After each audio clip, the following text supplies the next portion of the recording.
Hello students, आज के video में मैं आप लोगों को एक्सप्लेन करूंगा एक्सरसाइज 6.2 का क्वेश्चन नंबर 1। हम लोग क्लास 9 मैथ्स का चैप्टर 6 कर रहे थे, दैट इज लाइन से नहीं था।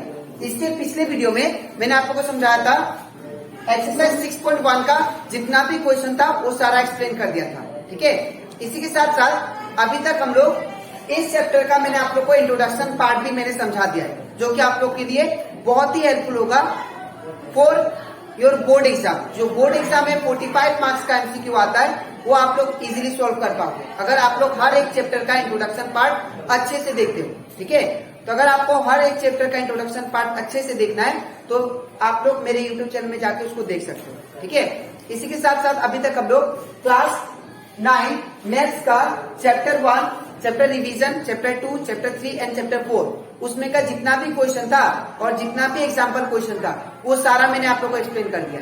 तो अगर आपको सारा क्वेश्चन अच्छे से सीखना है तो आप लोग उसको मेरे यूट्यूब चैनल में जाके देख सकते हो। ठीक है, तो स्टार्ट करते हैं क्लास।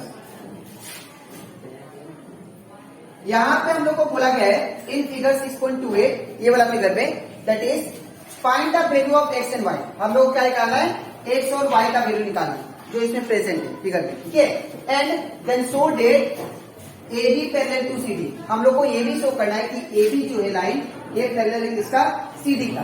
ठीक है, तो इसको कैसे करेंगे ध्यान से देखिए। सबसे पहले यहाँ पे हम लोग को गिवन क्या दिया वो लिख लेते हैं। ठीक है, तो यहाँ पे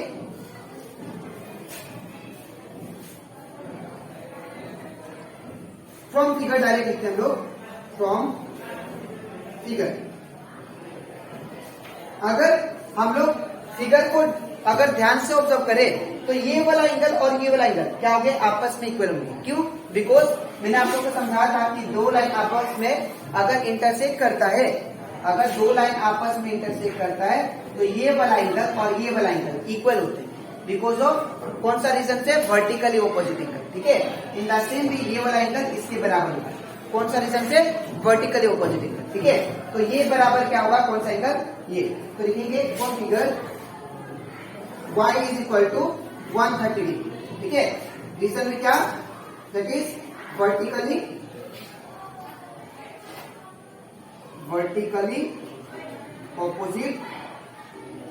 ऑपोजिट एंगल।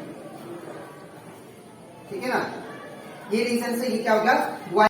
अब यहाँ पे y equal to 130 degree by vertical opposite angle से ये इक्वल हो गया। ठीक है, अब हम लोग फाइंड करते हैं अब ये x कैसे आएगा। अगर देखो आप लोग ये स्ट्रेट लाइन है तो ये लीनियर पेयर एंगल बनाना है। ठीक है ना, लीनियर पेयर। तो x plus 50 degree equal to क्या होगा, 180 डिग्री। ठीक है, तो देयरफॉर आपको क्या लिखेंगे यहाँ पे, x plus 50 degree is equal to 180 degree. Reason में क्या, लीनियर पेयर। ठीक है ना, अब यहाँ पे अगर मैं x को सिंगल छोड़ू तो x को सिंगल छोड़ते ही प्लस जो है हिस्सा नाम से क्या होगा, माइनस होगा। ठीक है, तो यहाँ पे क्या हो जाएगा, that is x equal to 180 degree, ये प्लस था इस गया तो माइनस 50 डिग्री, तो ये कितना आ गया, x equal to that is 130। ठीक है, ये आ गया हम लोग का x का वैल्यू। ठीक है, अब हम लोग को क्या शो करना है, show that A B parallel to C D. अब हम लोग को ये शो करना है कि ए बी किसके पैरेलल है, सी डी का।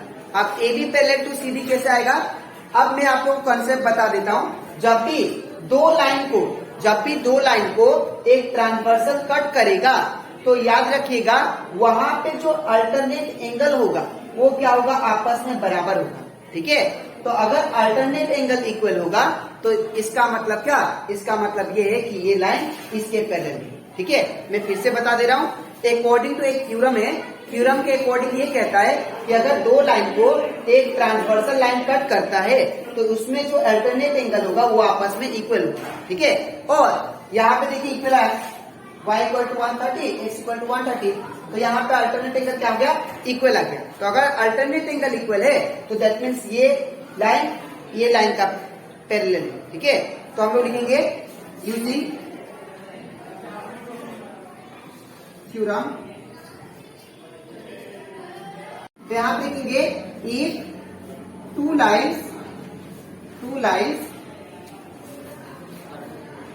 लाइन्स intersect या cut are cut by a transversal अगर दो लाइन को एक ट्रांसवर्सल लाइन कट करता है तो इसका जो अल्टरनेट एंगल होगा ये वाला एंगल, ठीक है, the alternate angle form are equal to each other, तो इसका जो अल्टरनेट एंगल फॉर्म होगा वो क्या होगा, इक्वल होगा, ठीक है। एंड हेंस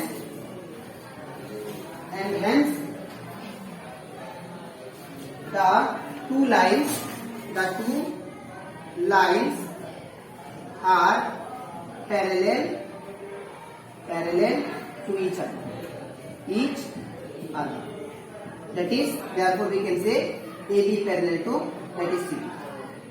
ठीक है, तो आई होप आपको एक क्वेश्चन एक्सरसाइज 6.2 का क्वेश्चन नंबर 1 अच्छे से क्लियर हो गया होगा, ठीक है। अब इसके नेक्स्ट स्लाइड में मैं आप लोगों को समझाऊंगा एक्सरसाइज 6.2 का क्वेश्चन नंबर 2, ठीक है। तो इसके बाद हम लोग करते हैं एक्सरसाइज 6.2 का क्वेश्चन नंबर 2।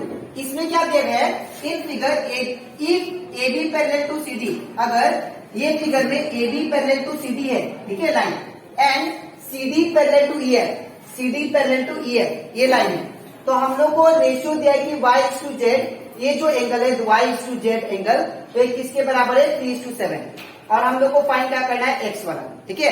तो इसको कैसे करेंगे, ध्यान से देखिए। सबसे पहले यहां पे अगर देखा जाए तो हम लोग गिवन लिखेंगे, तो गिवन क्या दिया आप लोग को, that is y/z is equal to 3:7, ठीक है।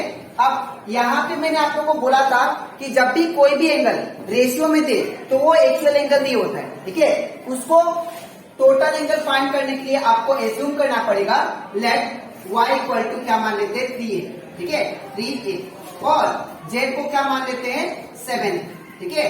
तो y equal to 3a, z equal to 7, ठीक है। अगर आप लोग ध्यान से देखो, इसको मैं कंसिडर करता हूं G पॉइंट, ठीक है, इसको मैं कंसिडर करता हूं I पॉइंट, और इसको मैं कंसिडर करता हूं H, ठीक है। तो अगर यहाँ पे नहीं तो H रख लो आप लोग, और यहाँ पे I, तो अगर आप लोग ध्यान से देखो तो ये वाला एंगल दैट इज DHI, ये जो एंगल है ये इसके बराबर होगा, है ना। तो क्या लिखेंगे here, therefore angle y is equal to, और we can say directly y is equal to angle DHI। Reason क्या, ये दोनों क्या है, वर्टिकली ऑपोजिट एंगल है, तो लिखेंगे वर्टिकली ऑपोजिट एंगल, ठीक है। अब दूसरा देखो आप लोग, अगर ध्यान दो तो यहाँ पे ये वाला एंगल दैट इज DHI, ये वाला एंगल और ये वाला एंगल क्या होता है, दोनों सप्लीमेंट्री होता है। जब दो लाइन को एक ट्रांसवर्सल कट करता है तो उसका जो इंटीरियर एंगल होता है सेम साइड का, वो क्या होता है, आपस में सप्लीमेंट्री होता है, ठीक है। तो हम लोग लिखेंगे angle DHI, therefore angle DHI plus angle क्या होगा, दैट इज Z, या डायरेक्टली लिखेंगे Z इज इक्वल टू कितना, 180 डिग्री। रीजन क्या, interior angle of same side of transversal are supplementary.